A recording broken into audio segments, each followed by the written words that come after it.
We would like to welcome our family, faculty, students, and extended faculty and family and friends.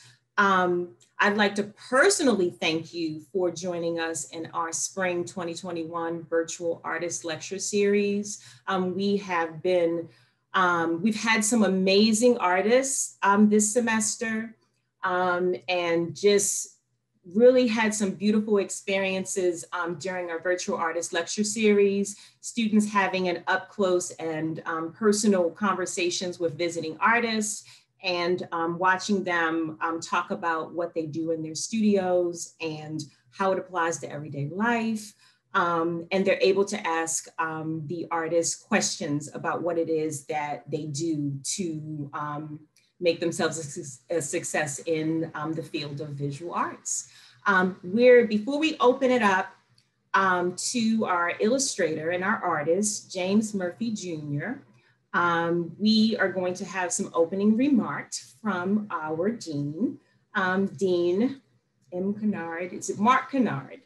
Mr. Kennard, would you like to say some opening remarks? Yeah, absolutely. I'd be happy to. So hello to everyone and welcome.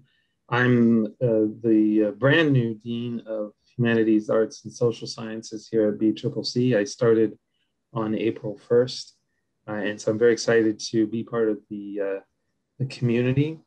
And what I wanted to say as my opening remarks is that I'm starting to get to meet people, starting to put faces to names, and the kind of enthusiasm and dedication and passion for the mission of the college and on behalf of your students from everyone that I've met. It's really been quite striking and humbling in a way, and really encouraging. And Professor Payne certainly falls into that category. The fact that she's put this together, that it's the first event that I'm attending here at BCCC and my short time here is again very encouraging to me. So thank you, Professor Payne, for putting this together, for inviting me. Thank you, Mr. Murphy, for your contributions to the creative and intellectual life of our community and the enrichment of our students. This is wonderful, and I'm very much looking forward to it. Thank you, Dean Kennard. Okay, so I'm going to go ahead without further ado. We're going to get started with James Murphy Jr. And I'm going to read a little bit about him and his bio. I personally know him as a friend, an artist, an entrepreneur, and I am just so enthusiastic about just sharing what it is that I feel like that I've grown up a lifetime and had these experiences and watching other people flourish in their fields. So sharing this with students and faculty and friends for me is a privilege. For you to see what it is that I see every day. But I'm going to tell you a little bit about James Murphy Jr. So James Murphy Jr., illustrator, attended the Baltimore School of the Arts, high school, and later the Maryland Institute College of Art, and has earned a Bachelor of Fine Arts degree in visual communication after college. James began his art career as a freelance illustrator, completing illustrations and designs for various clients, including Physical Therapy, Today Magazine, and Amajo Children's Greetings Cards. Hope I said that right. In his Northeast Baltimore studio, and I do believe he's transitioned into another studio, James places his focus in his art drawings, paintings, and reproductions, which he distributes through his own company, Something for Your Soul, Fine Arts. James is a featured artist, exhibitionist at local and national art shows and festivals. And without further ado, James Murphy Jr., illustrator, here you are. Hello, welcome, everybody. welcome. Good evening, everybody. Hi, good evening, James. Mr. Kennard. and everybody. Thank you Ernest for says having me. hello. I don't know if you see him in the chat. Our very own Ernest Shaw. I see the comment. Look, now y'all, everybody, I confess, y'all gonna have to bear with me. I have not Zoomed a lot. So I have my tech off camera here. He's assisting me. So if there are any hiccups, he's here to help me out. We're fine with that. We're gonna go with the flow this evening. And I did see Ernest's comment. Hey Ernest, how you doing? So I'm gonna give you this platform. Outside of what it is that I've already said, I am just honored to have you on here with us this evening. And I, just want you to share a little bit of, or actually maybe a lot. Tell us who, besides what we already know, who is James Murphy Jr.? That is a both at one time. That is a simple question and a broad question.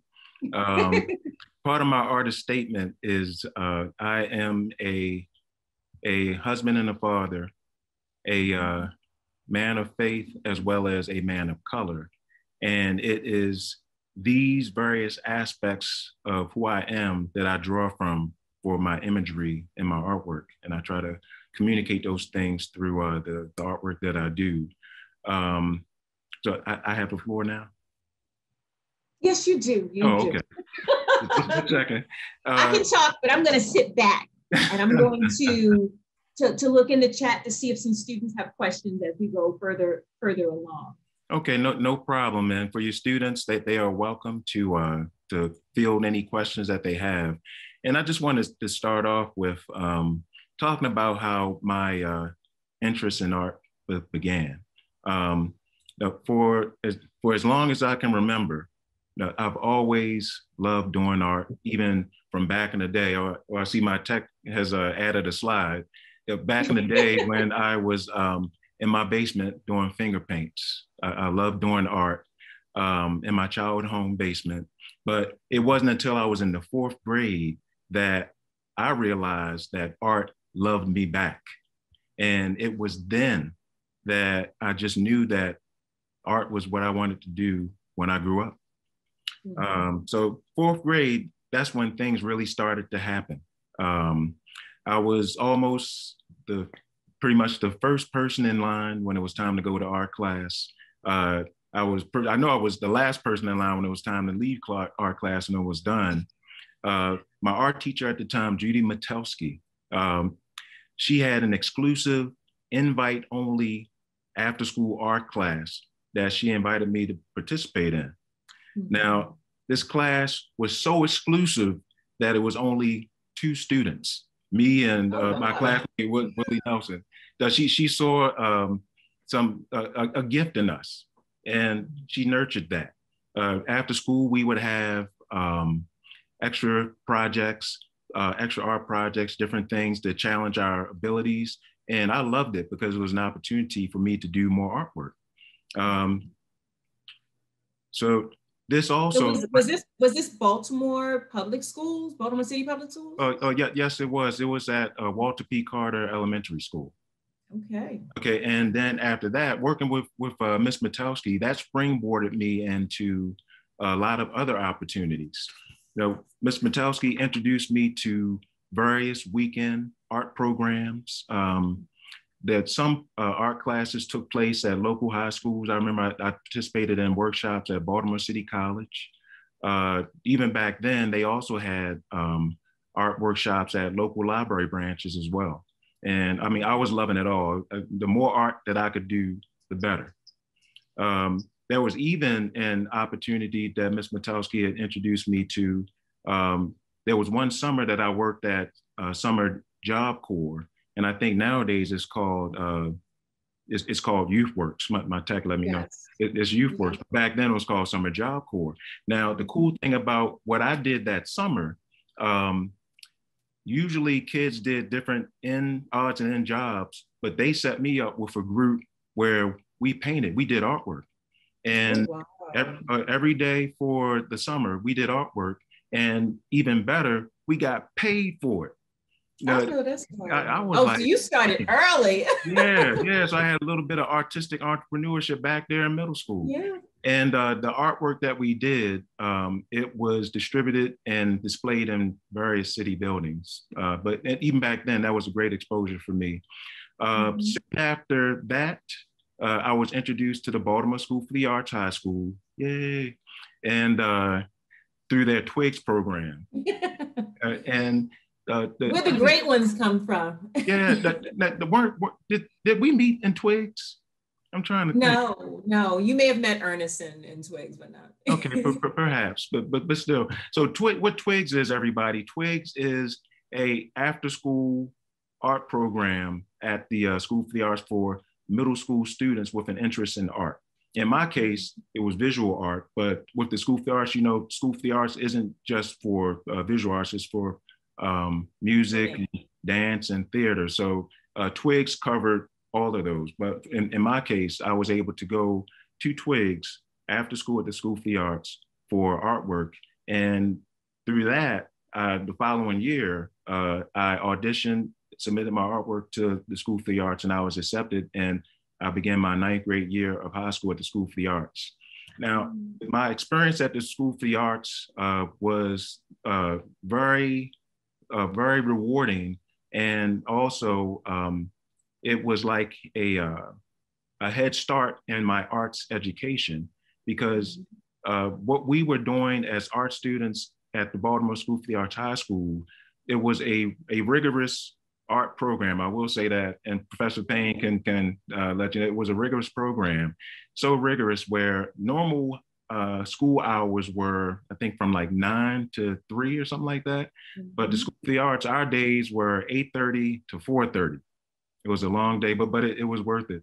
And for art, we were doing the type of art that foundation college students do in their first year of college.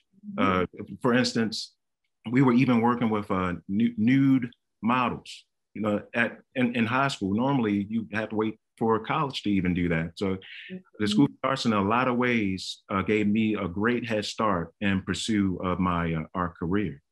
After the School for the Arts, I'll put this plug in as well. The School for the Arts was a great experience, and as I said, in a lot of ways. And at the time that Professor Payne and I were at the School for the Arts. And I hate to interrupt you. One of the students said, was Tupac there at that time? You can answer that question. Is your student trying to steal my thunder? I know, right? We're not here to talk about Tupac Shakur, but you answer that question. Well, yes. He was there while Professor Payne and I was there, but also Jada Pinkett was there as well. Now, I personally did not have classes with Tupac, but I saw him in the hallway and also in the cafeteria at lunchtime. Jada, I had science class with her. I think I sat behind her in our science class. But you know what? To your student who asked the question, back then, Tupac wasn't the Tupac that we know him today. Neither was Jada. They were just Jada and Tupac. But looking back, it was a blessing to have been able to be in their presence, and to have been, I guess, along with them as they began their studies for their art careers, just like Professor Payne and I have. So the School for the Arts was a great experience, and that prepared me for, of course, the Maryland Institute College of Art. And I wasn't ready for you to change slide yet. Oh, sorry, talking to my tech. Because after I'm done talking, then we're going to go through some slides of my work, everybody. But okay. That's okay. We'll forgive him. Okay, so as Professor Payne has said in my bio, at the Maryland Institute College of Art, I graduated with a BFA in visual communication, illustration. And some of the slides I'm going to show you will be of some of my freelance work that I've done in my freelance art career.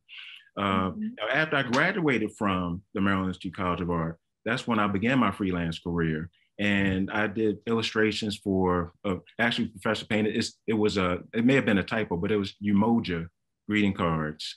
And a local Baltimore. No, I was probably pronouncing it incorrectly. I was trying to help you out. Okay, thank you. So Umoja Greeting Card Company, I did greeting cards, illustrations for them. also Physical Therapy Today magazine, which was published by a local Baltimore company, but that's since then it's gone out of publication. And I did various illustrations for other companies. But for me, and while I'm talking, you guys will probably hear me say for me. And the reason I'll say that is because every artist's story is different. Every artist's journey is different. But for me, freelance illustration was not a steady paycheck for me. And folks gotta eat, gotta pay bills. And what I would do when sending out my illustration portfolio, I sent it off to different companies, and because I do I guess hands-on, what I call hands-on artwork. I'm not a digital artist, even though over the years I've developed a technique where I'll do original work and then I will take it in the computer and I'll do some embellishing. But back then I was strictly hands-on artwork. And my illustrations that I sent out to different companies, it wasn't that my artwork was not good. It's just publications were looking for particular styles for their different articles that they were writing, the different flavors that they wanted to complement one another between the artwork or photography in the article. So in my case, a lot of instances, my artwork would be put on file, and I was told that I would be contacted if a job came up that they could use my style of illustration for. So that left me needing to get a steady job.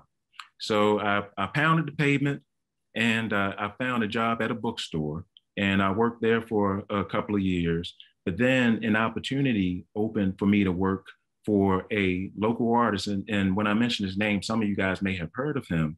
I was able to work for Baltimore's Larry Poncho Brown. And working for him was an excellent opportunity. He was not only my employer, but he also became and still is my mentor. I go to him when I have different questions or if I need some advice. And it's really nice to have maintained a relationship with him over the years. And for your students, as you go throughout, if art is something you should decide to pursue, you'll find that networking and connecting with other artists will be a very beneficial relationship to you guys as a source of accountability, also as a source of encouragement as well. Because I know for me, whenever I get an opportunity to go to another artist's studio, I get so excited. And seeing what other people are doing, because of course, y'all might say that when y'all see what I'm doing, but I do what I'm doing all the time. So seeing what other artists are doing really encourages me and fires me up to come back to my studio and get started on continuing creating. Now, let me ask you this. Let me ask you this, Jane. And I'm reflecting on when I graduated from Micah, I hadn't a clue like what I was going to do back then, and that was in the 90s. And I know you're just you might be just 1 year ahead of me from BSA.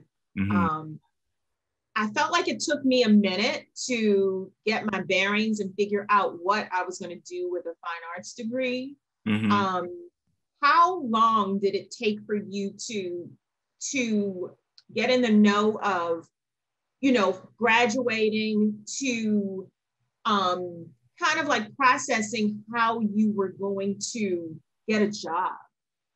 Because I know for me, honestly, a good 5 years, I still didn't know how to process how I was going to take my fine arts degree and turn that into a job for myself.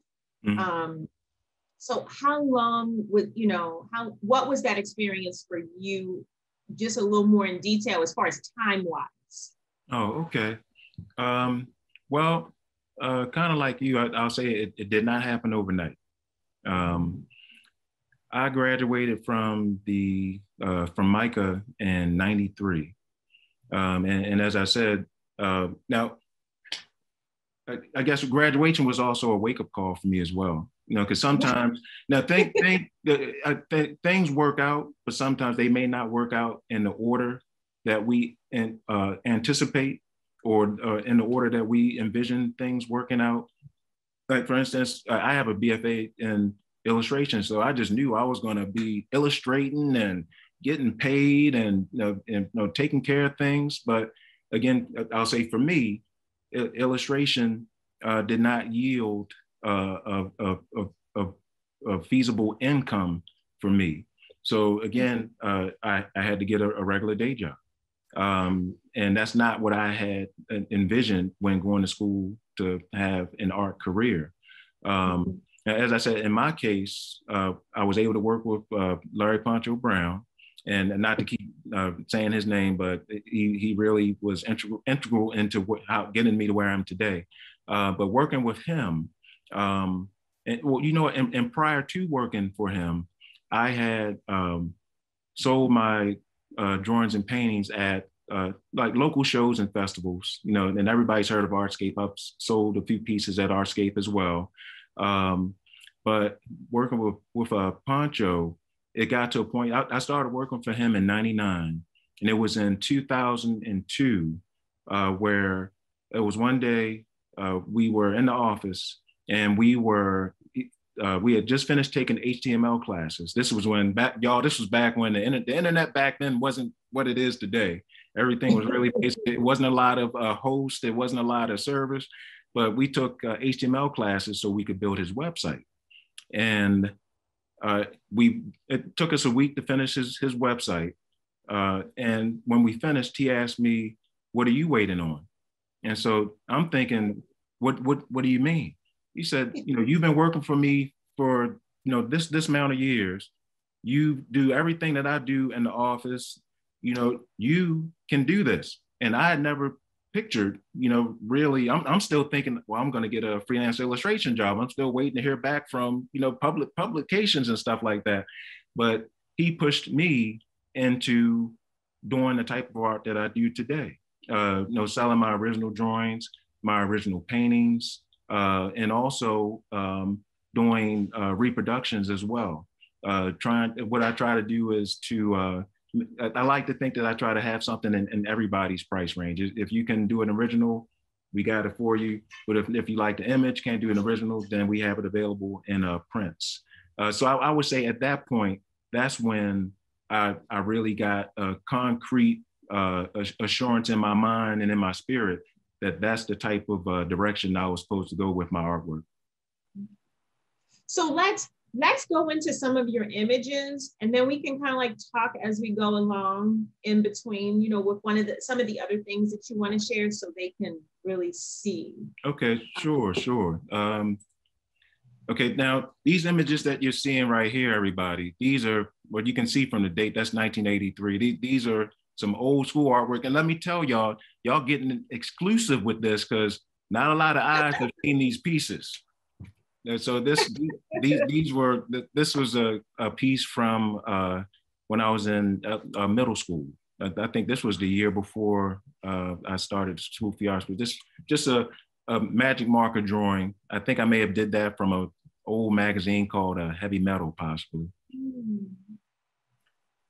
All right, and again, I love collecting comic books and drawing from comic books.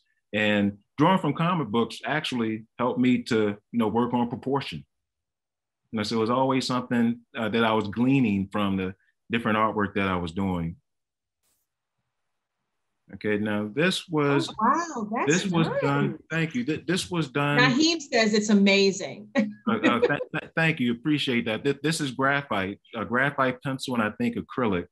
And this is a drawing from one of the paintings of one of my favorite fantasy artists, Frank Frazetta. And you know what, Professor Payne, I believe this was from the School for the Arts. Yeah, and that's what I'm saying. I'm like, wait a minute, that's really good. Yeah. And also, everybody, as we go through these slides, you'll see my growth as an artist, and I guess kind of my evolution as well. And if you look at this drawing, you see a lot of lines in the background. I think the assignment was planes, planes in proportion for this. So you going in, I know, well, if people don't understand, BSA, Baltimore School of the Arts, you had to audition. So you really had to have some type of skill level before getting in. Exactly. Because not everyone went to a Twigs. So Right. it was quite evident if that was a BSA drawing that you were definitely highly skilled. Angela, she says, Angela is an artist. Okay. And I think she's studying law also, but she says that she's never seen graphite and acrylic together. She said it looks really beautiful. Now Oh, she wants to try it. well, you know what? I encourage you to try it. And you know what? Try things that are different, because you might find a happy, surprise. Because I would say one of the things that our teacher from the School for the Arts, Mr. Stephen Kent, one of the things that he would say is, no matter what you do, in a way, I'm paraphrasing it to somebody somewhere has already done it or already experimented with it. But I'll add to that, there's still different styles, different mediums to explore. And really, the only way to find out what you can do is to experiment and give it a try. In my case, and as you'll see as we go through the slides, I work with charcoal, I work with acrylic, color pencil, and I try different mediums. So I would encourage you, if you're feeling it, go for it. Okay, and this is again Baltimore School for the Arts. Some paintings from oil painting class. I think this was a study in light and shadow. And of course, we always did the self-portrait. And of course, I remember that one. You remember that? I remember that. I feel like I remember that. Now, everybody, this was back when I had hair. Not as much right now, but that's okay. You still look the same. Everybody tells me that. I'm assuming that's not a bad thing. No. Okay, so these are some pieces from my college years. This is from portraiture class. And again, this is in charcoal. Wow. And this was also from college. And this was, I forget what the assignment was, but it was a free assignment, and we could, do a piece that was kind of conceptual that made a statement. And this is, I think, charcoal, India ink, and acrylic. Oh, okay. You know what? This guy. Oh no, this is in order. I'm sorry. This is in order. Remember when I told you guys about the artwork I did for Physical Therapy Today magazine? This is the actual cover. Oh, and okay. This was a really nice experience to work with the editor and the production assistant. And it was a process where they told me what they were looking for. I did, in turn, after that, I did rough sketches for them, and they picked the sketch that they wanted to move forward to. And then we did the color, and I submitted it to them, and they went through the printing process. So that was a cool experience. Okay, this is one of the illustrations that I did for Umoja greeting card company. Another illustration I did for the greeting cards for them. Wow. Okay, now this is moving into my personal work that I sell through my business. Now this is this is a piece I call Saxy Brother, and the original was done in charcoal and also a Kente crayon. My favorite. I think I have this piece. Well, you just might. I have it, and I think I have it signed too. Come to think of it, I remember. Okay, and this is a companion piece to that. I love, as I said, for my artist statement, I'm a husband, father, man of faith, as well as a man of color. And so as a man of, it's not really a man of color thing, but I in a lot of my artwork, I draw and paint things that I like, and I love jazz, and that's why in these pieces that feature jazz music, if you notice, the hands are almost as big, if not as big as the faces, because the hands when playing music are very expressive, you know, and I wanted to give the hands their kind of like their own personality. And again, this is in charcoal, Kente crayon, and I think acrylic white highlights. Okay, this one is called it's L'Homme Noir, it's the Black Man. This is also in charcoal and acrylic. I love drawing the figure, and the majority of my pieces you all will see is figurative. But I love drawing so let me ask you this: if it's figurative, excuse me, I know that at BSA, I'm just in my skill level as an artist, I feel like I'm best when I have references. So I've noticed that a lot of your work is figurative. Do you have references? You take photographs, or do you draw these things from your imagination? When I get down to drawing my final pieces, like when doing rough sketches, I just do them, off the top of my head. But when it comes to doing the final drawings or paintings, I usually use references, but I use references up to a certain point. I will use references to the point where I feel I have enough information, and then I'll put the references aside and I'll go ahead and complete the drawing. Like for instance, this piece here, I think I may have used maybe 4 different references. I used a reference for his face, a reference for his hair, a reference for his torso, and a reference for the symbols in his clothing. And depending on what I'm doing, sometimes it might be one reference, or sometimes it might be multiple references. So even though your work is figurative, I think some people, they look at artwork, and if it's figurative, they think that it doesn't speak to a lot of things. In me looking at this, what I take notice to, first of all, is his stance. Then you see the things that you chose to, get really detailed in. I'm looking at the veins, and then, the only, source of color, a sense of color is his, I don't know what you would call that, like a man's skirt, or, what he's wearing. Like, so when someone's looking at this piece, tell us what's going on here. Like, what did you want to bring light to? Oh, well, thank you. And one of the things that you just said, you notice his stance. He's standing, upright. And I wanted to give him a sense of pride.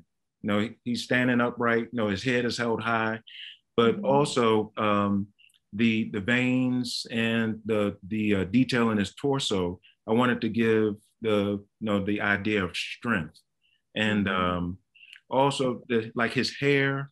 And his, you called it man skirt, I called it loincloth, but either way. Okay, I think that's like the contemporary way.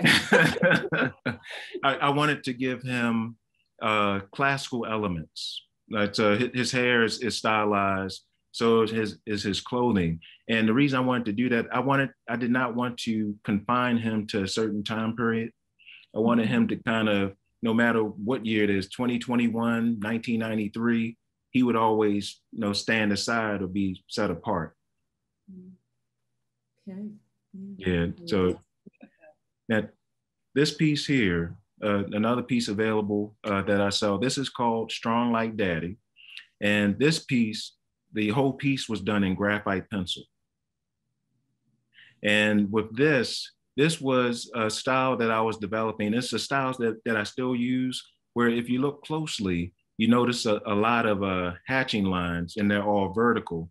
And I like experimenting with that, because by doing the hatching lines in one direction, it gave the picture a certain texture that I liked. And actually, my tech that's sitting here next to me, is my son, actually, everybody. And when he was younger, what inspired this piece, when he was younger, he always used to say when he got older, he wanted to be strong like me. And that just got me. So he inspired this image. Now, of course, now he's not saying that as much, but we won't hold that against him. Okay, this piece, another piece that was, the original was done in graphite pencil. This is, I do a lot of angels. And this one is called Kente Wings. And again, the style where I hatched in one direction. And again, I like it because it gives it a really nice textural feel. Okay. Now, I'm not exactly sure. The piece that you were referring to, Strong Like Me, Professor Shaw, he said beautiful. But Mitchell had a question. Mitchell said, what is the price ready to buy now? I'm not exactly sure if he was referring to that particular piece. Or, I mean, there's a difference between, I'm pretty sure, if somebody's getting an original versus a copy. So can you explain that and, you know, how you sell your work, since they're asking questions about price? Yeah, oh, sure, sure. He's referring to Strong Like Me. Oh, sure, sure. Strong, actually, it's Strong Like Daddy. And that's okay. Strong Like Daddy, the original sold. But I do have it available. It's available on my website, and then the website will be toward the end of the slide presentation, everybody, the website and how to reach me online and on social media. I have Strong Like Daddy available two ways. It's available in a 8x10 mini print, and it's also available in a 13x19 open edition G clay print. The 13x19 G clay print is $55. The 8.5x11 mini print is $15. And of course, on the website, that'll all be there. But Professor Payne had asked about pricing work. Original work, as an artist, original work will always cost a bit more. And in some cases, depending on how much work was put into creating the original work will cost a lot more. And that being because it's made from your hands. And it not only is it made from your hands, but it has the original materials, whether it's done in oil or if it's done in acrylic, colored pencil. It's the original drawing, and the original artwork is really one of a kind. I mean, you can reproduce it, but a reproduction is just that. A reproduction is a copy, no matter what kind of copy it is, whether it's a regular print or if it's a limited edition print. I was just about to ask you that because, you know, if you tell them about a limited edition. Oh, okay, limited editions will cost not as much as original artwork, but will cost a little bit more than regular prints because they are limited. A limited edition, and I'll relate it to myself. When my limited editions are, and key word is limited. There's only so many that will be made. Yeah. And once that edition, like say if it's an edition of 20 or an edition of 50, once that edition of 50 prints sell out, it'll no longer be available. And the person that purchased it will actually have a collector's item because once it sells out, it won't be able to be purchased anymore. And also a limited edition usually comes with a certificate of authenticity that accompanies the print.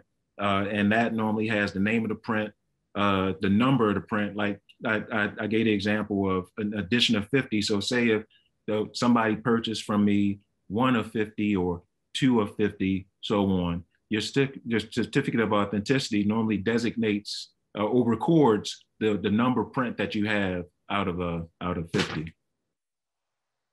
Well, as you move forward, it looks like Mitchell will be contacting you. So please make sure. He said he wants his print made out to his sons. Oh, okay. No, thank you, Mitchell. Very, very good. All right. Now, this piece here, this is called Iridescent Beauty. And this was a first for me. And remember, I was telling your student about experimenting. This was an experiment for me. I don't know if everybody can see, but this is a combination of charcoal, acrylic, colored pencil, but I think Sharpie marker, but also I used a peacock feather. Now, not a real peacock, because I was not sure where to find a real peacock, but I went to Hobby Lobby and they have synthetic peacock feathers. And at first, when I was doing this piece, I drew the feather on and it looked okay. But you know, when you're creating your artwork, you know if you like it, or if you know if something's not working and you really just can't put your finger on it. So the feather, when I drew it, it was okay, but it wasn't really doing what I wanted the piece to do. So I went out on a limb, got a peacock feather and put it in the piece. And here we go. It worked out really nice, I think. Okay, so this is Ruby Ruby Red. And this is a combination drawing. Again, this is a charcoal, Prismacolor, and I think a little bit of acrylic highlights. And as I said to everybody, I don't have hair, but I love drawing it. I love drawing hairstyles. So this was a study of a woman with an afro. And this is her companion piece, Crimson Vibe, another afro study. And I'll say this and I'll move on to the next slide. One of the things that, now when I drew this, sometimes when I start off with a reference, but just for the glasses, but the face I pretty much did myself. But when people saw this, they said that this looked like the R&B musician Music Soul Child. That is by coincidence. I did not use him as a reference for this picture, but I was thinking that. Yeah, I did not use him as a reference, but when I stood back and I looked at it, I was like, well, you know, I guess you're right. It does look like him. But that he was not a reference for that. Okay, now this piece here, everybody, this, you know, when you're working on artwork, just do your artwork. You know, get it, you have something in yourself that you got to get out creatively, expressively. Just get it out. Don't worry if people are going to like it or not. Just do you. Get your artwork out. And the reason I say that, this piece here, this is called I Am Because You Are.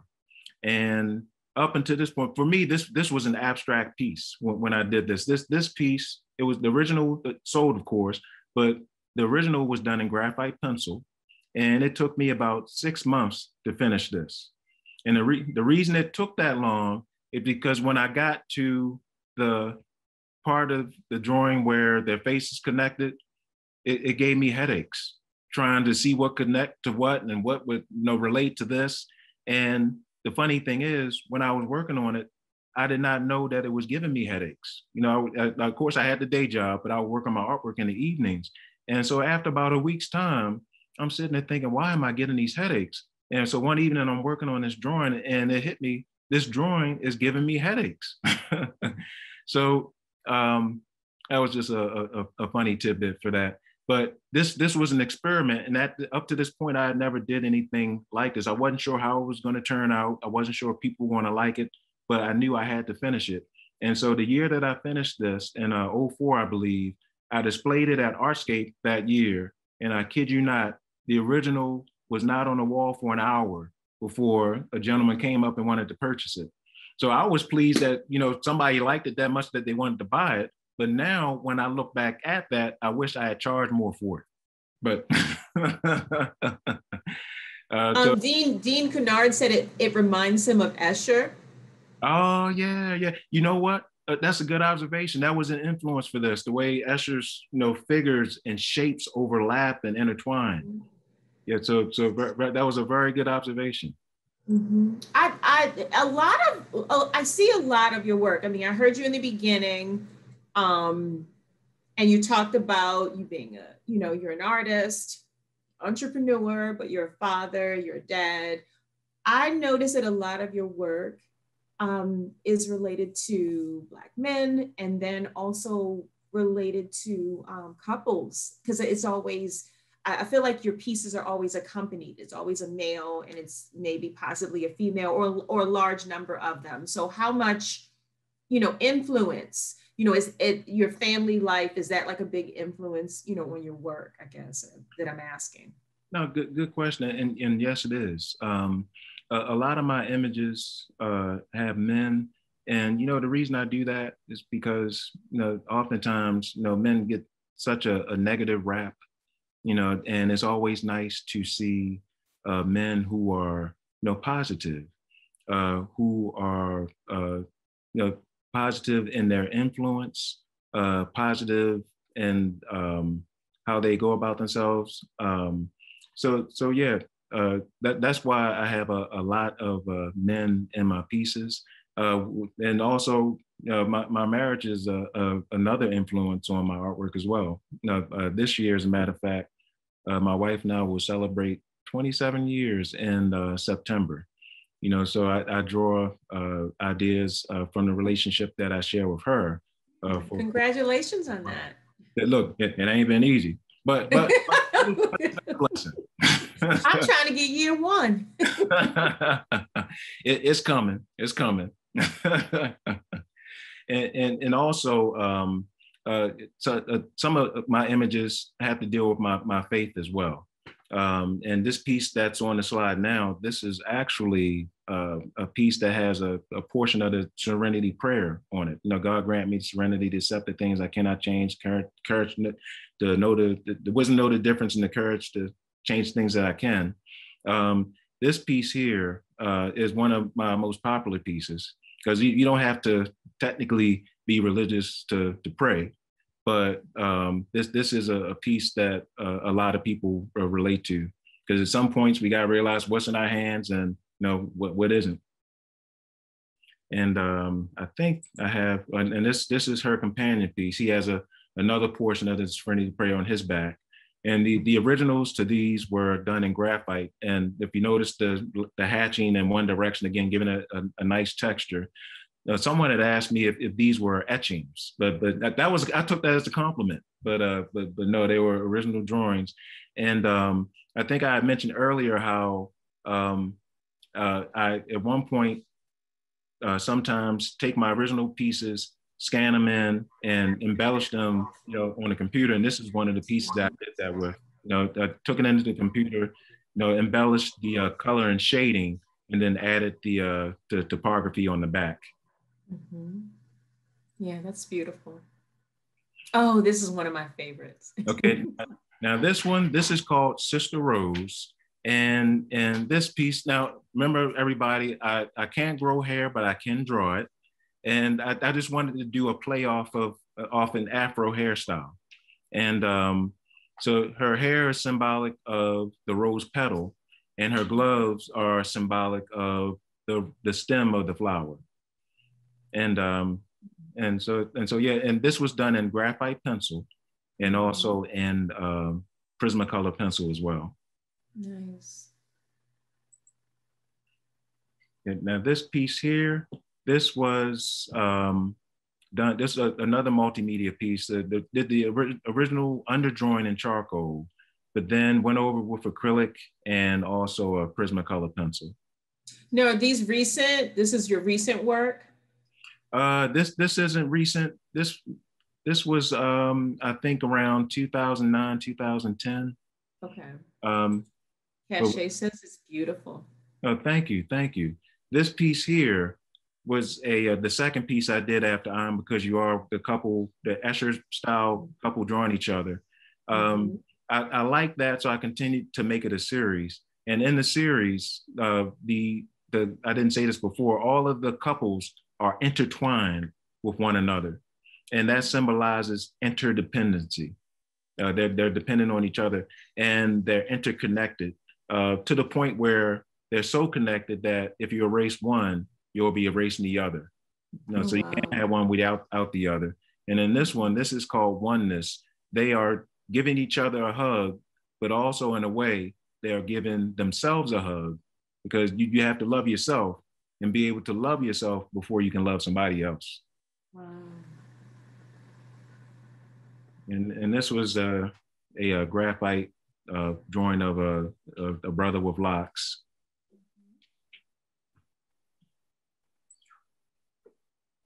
This was, remember, I like to experiment. This was, the original was done in ballpoint pen and also with acrylic for the background. But doing this in ballpoint pen, it was a challenge for me because I could not erase. And the original to this, I think was maybe 9 by 7. So it's a small drawing, but I was pleased with the result. I had to think twice before each stroke of the pen, so to speak. So yeah, it was a good exercise. Mm-hmm. Oh, I have this piece too. This one's done. This is called Supernatural. The original was done in again in graphite pencil, and doing the shading in one direction, giving it that texture that I like. No, and by the way, the pieces that we're going through now are available on the website if anybody was wondering. This is Behind Every Strong Man, and this was done in charcoal, but also in acrylic as well. And one of the things, it was one, I used to sell my artwork, and I still do sell my artwork at shows and festivals, but with COVID, that's kind of come to a halt. But there was one show where I had this piece set up, and the title of it is Behind Every Strong Man. And there was a lady that came in that did not like the title. She said, well, why does she have to be behind him? And so I explained to her, she's only behind him in the title, but when you look at the picture, you see her before you see him. And also, if you look at him, he's looking over his shoulder to make sure she's still back there. And with her left hand, or actually with both her hands, she's covering him up. She's bringing the cloth up to cover him up. And with her left hand, she's pointing at him, letting him know that you the man, because she's confident. So she knows who she is. And also with her right hand, not only is she covering him up, she's also helping hold him up. If you see where her right hand is, she's holding his up. So when I love it. When I explained that to the lady, she looked at it a little different. Okay. We have a question from Angela. Angela says, and this must have been a few pieces back, was it a deliberate decision when you first started doing the graphite plus a minimal amount of color paintings and drawings? She said she finds it very interesting, very powerful and striking. It's a good reminder to her to go slower because maybe she can add too many colors sometimes. She said she loves the color and the backgrounds in your drawings. Oh, thank you. Thank you. Well, you know what, Angela? I have a confession to make. I still am learning with color. If you notice, the majority of my pieces, as you notice, are black and white or have minimal color. I'm most comfortable in my black and white media, black and white charcoal, graphite, pen and ink. That's what I've done the most in. But within the past, I would say 5 years, I've been doing more color work. But I do agree, by starting off with minimal color is a good direction to go, because once the color is down, it's depending on what material you're working with, it's probably harder to erase it or take it up. So what you said you're going to do, I think that is a good direction for you to move in with working with minimal color and then building up from there. Kiana, she says she loves the work. To love someone else is to love yourself. She likes that. Thank you. Thank you. For this, how much more time do we have? Because I don't want to. So we're coming up on the 7th. It's almost 7 p.m. The time is gone by. I know when you're having fun. So I want to just maybe if we can go a few minutes more. I really want you to talk about what you're doing currently with a lot of branding and, and some of the work that I've seen on your website and on social media. Okay. All right. And what I'm going to do, everybody, I'm going to kind of go through these. My apologies. And again, no, it's beautiful. I mean, we're honored to see so much. Thank you. Thank you. And again, especially these latter part of pieces that we're going through now, that they're all available on the website. And let me just say, when you visit the website, you are not obligated to go there to purchase. I mean, if you buy something, hey, I'm cool. But we want you to buy. That's the reasonable. That's the ultimate goal. But if you want to visit the website just to see some of the things, because everything that's on the website is I'm not able to show you right now.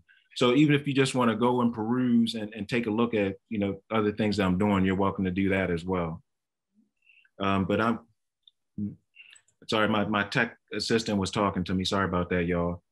I'm gonna get to some of my later things. Like now, this is one of the things that I have on my website. Professor Payne had asked about my branding. This past year, I relaunched my website and also my brand. I had an opportunity to work with a brand consultant.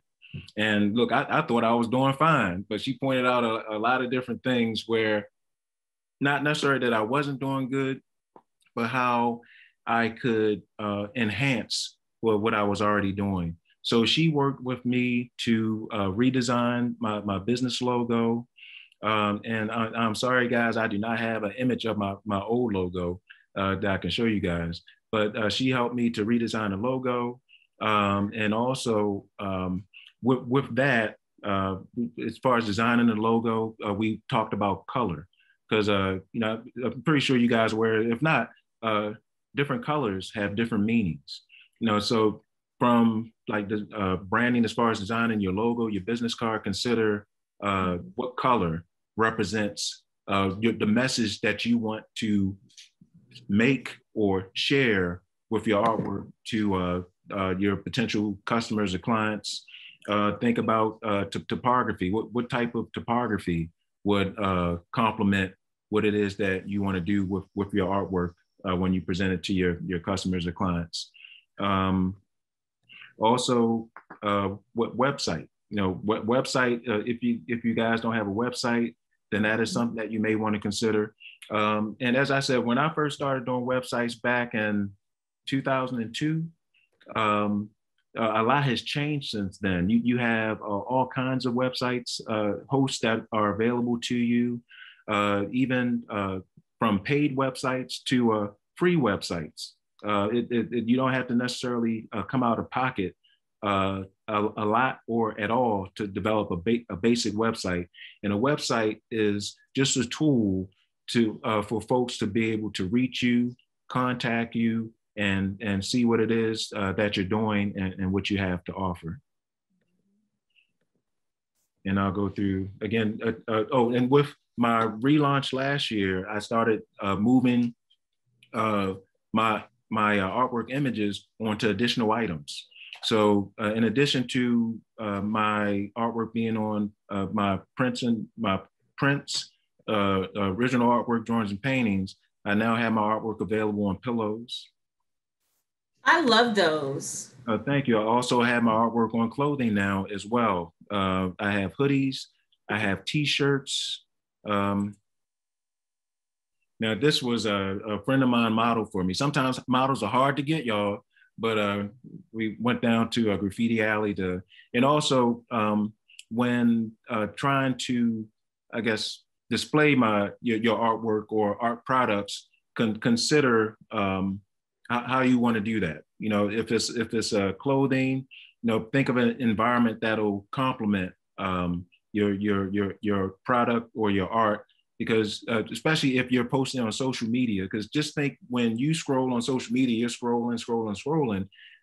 Try to think of an image or imagery that will be catchy, that will catch people's attention. And then of course, that's yours truly, you know, with the Black Man hoodie. And you probably recognize me with the lack of hair back there. And I also have an additional artwork on hoodies. I have my brand on some clothing as well. And this is my redesigned logo. You'll see that when you visit the website. And let me give a shout out. This is actually my tech assistant posing.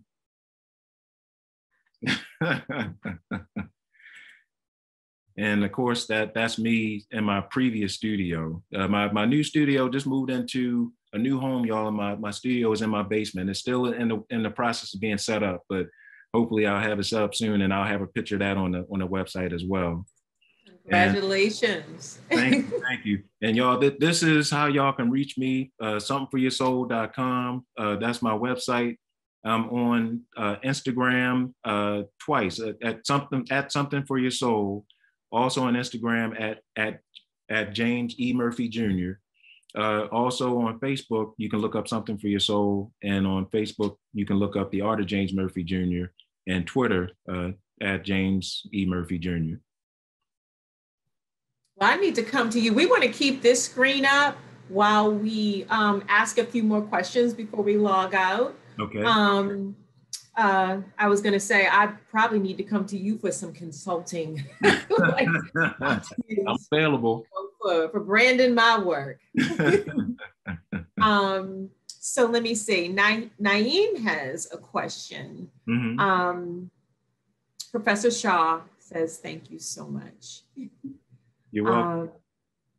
Let me see. We have a question from Naeem.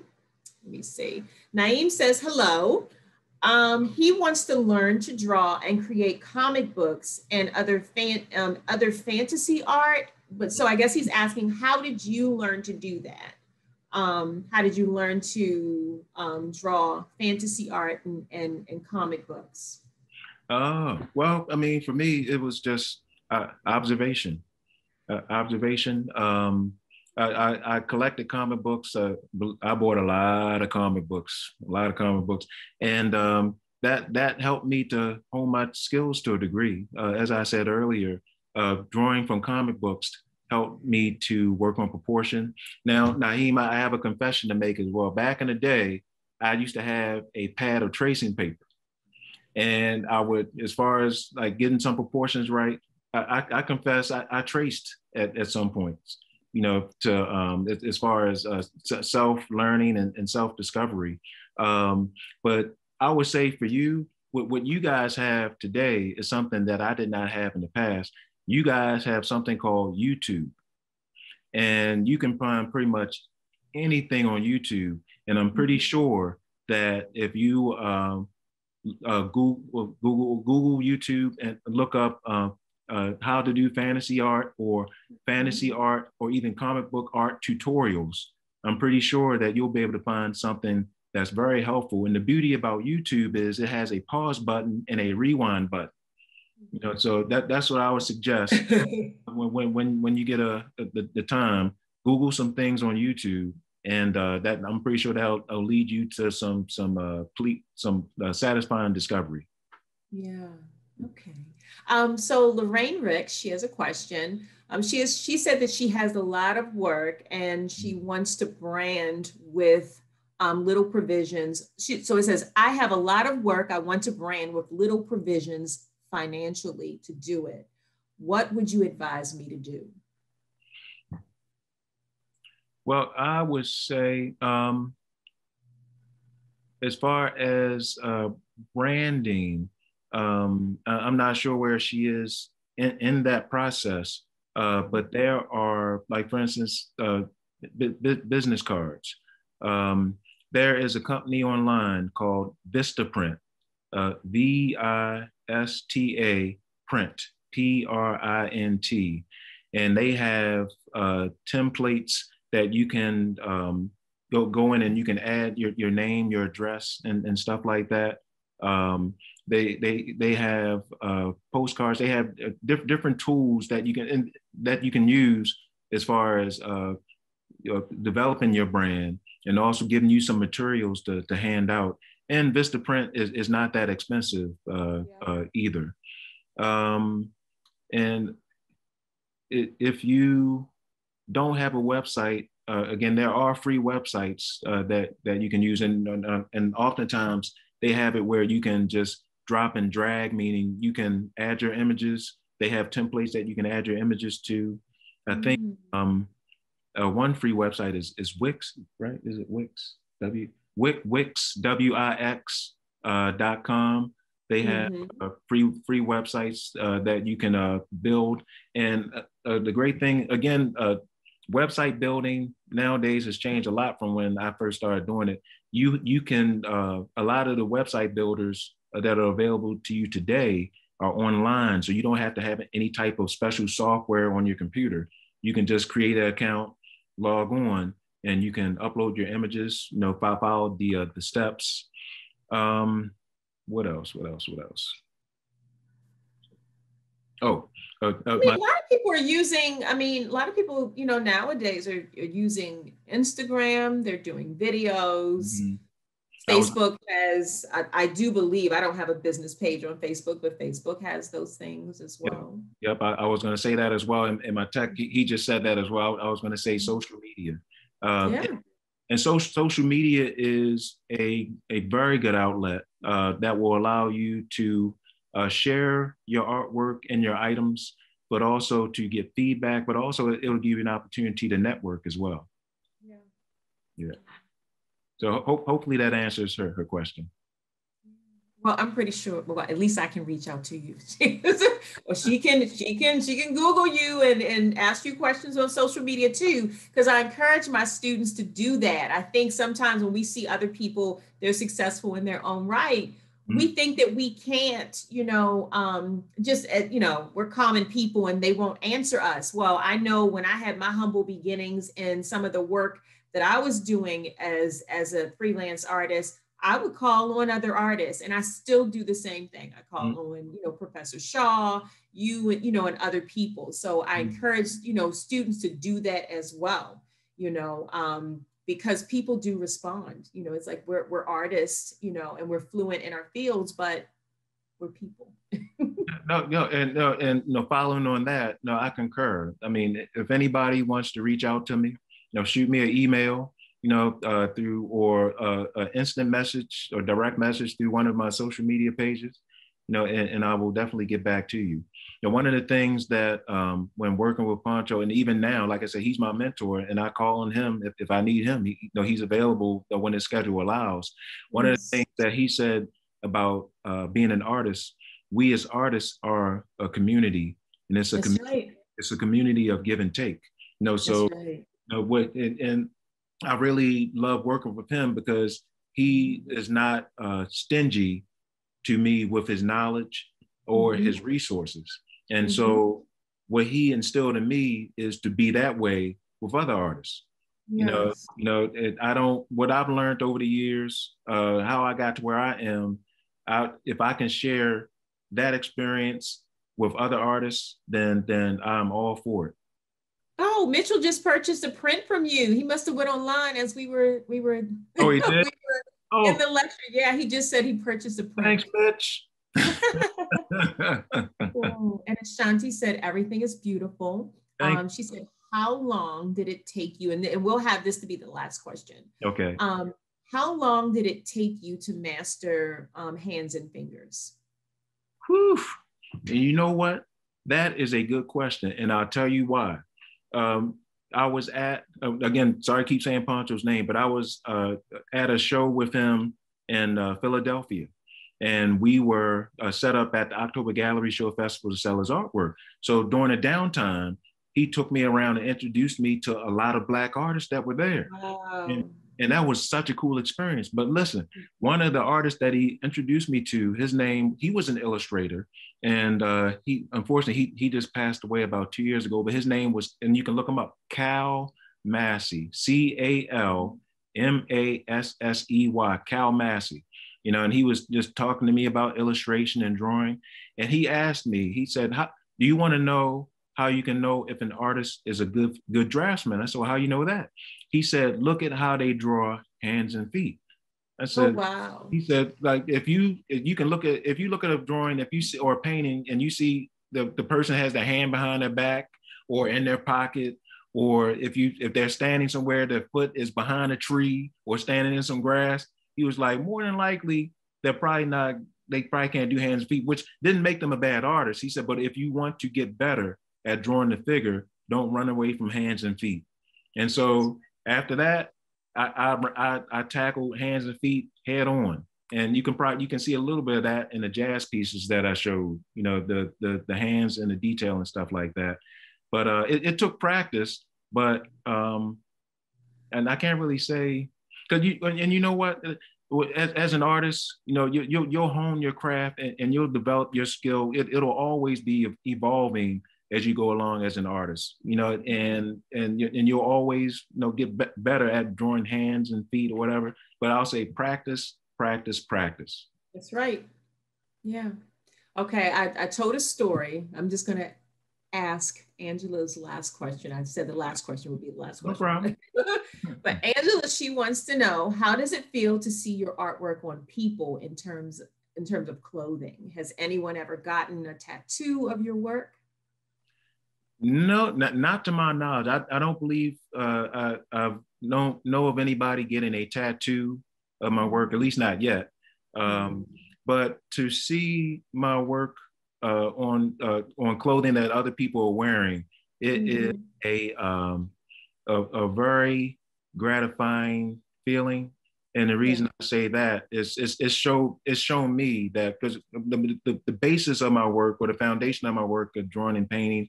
And usually you see drawing and paintings on walls or in frames, and even murals on buildings. But to see artwork on clothing, it lets me know that artwork isn't restrained to a flat surface.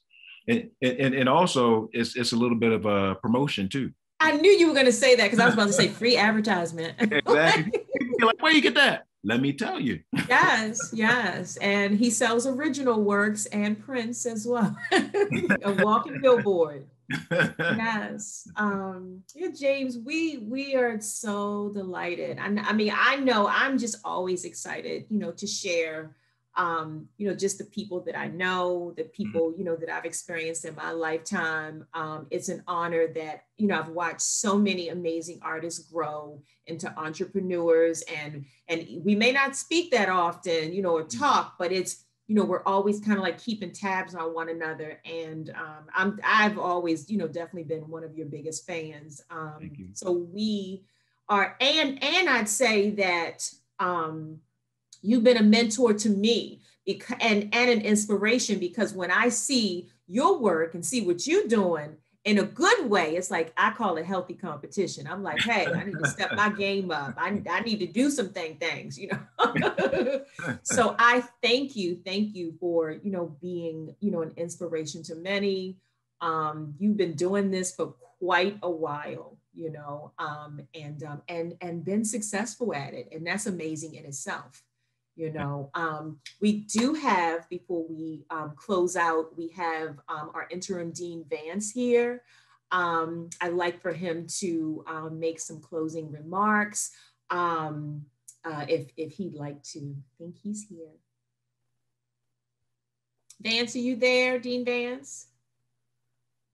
Good evening, everyone. I want to say a special thanks to our distinguished guest. Your work is incredible. Perhaps we will meet and you can actually sketch me and become a limited platinum edition, starting at $1.5 billion for the asking price. But to our distinguished Professor Payne, I want you to know, all the way from the Sunshine State of Florida, Professor Brooks said hello. He enjoyed the presentation.